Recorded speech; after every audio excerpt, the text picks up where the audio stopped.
live at 10 o'clock tonight with what we'll call the non-filibuster filibuster. Texas Senator Ted Cruz here, still speaking more than 8 hours after beginning to make his case against Obamacare. He said he plans to talk about his opposition to the Affordable Care Act until he can no longer stand up in Washington. Let's listen in. Complete and utter nonsense. You know what? Not a single law can pass into law without the House of Representatives. It is a necessary but for.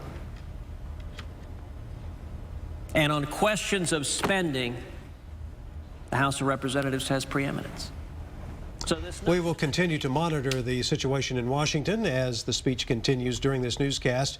We'll let you know when it ends. Here's the issue as to why it's important to you. It's about having money for the government to operate. The current spending plan runs out next week on September 30th. Obamacare, the federal health insurance program, and the requirements with it kicks in October the 1st. Senator Cruz and other Tea Party Republicans have been trying for weeks now to kill funding for that program. And now the current government spending bill before the Senate was passed by the House without money for Obamacare. Senator Cruz is trying to make sure the Democratic majority does not put that money for Obamacare back in. If we listened to our constituents, we would step forward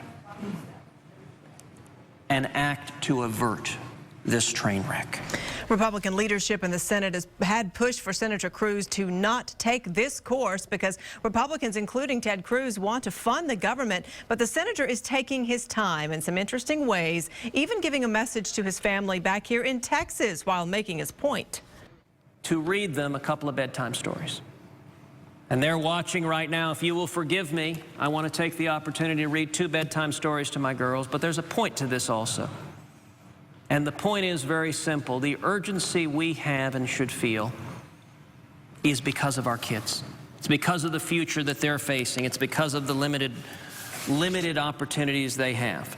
Now, the vote on the spending bill will happen Wednesday regardless, so Senator Cruz cannot actually filibuster this to death. But whether Congress can get on the same page and figure out a spending deal is still up in the air. No matter what, the Affordable Care Act is the law, and it will take effect on October the 1st. That's when open enrollment for the health insurance program begins, requiring everybody to have health insurance or at least a certain standard, a level of care. Much of the funding for Obamacare will come from new taxes and fees and cost-cutting to some other programs. So even if there is a government shutdown, it will not affect the program.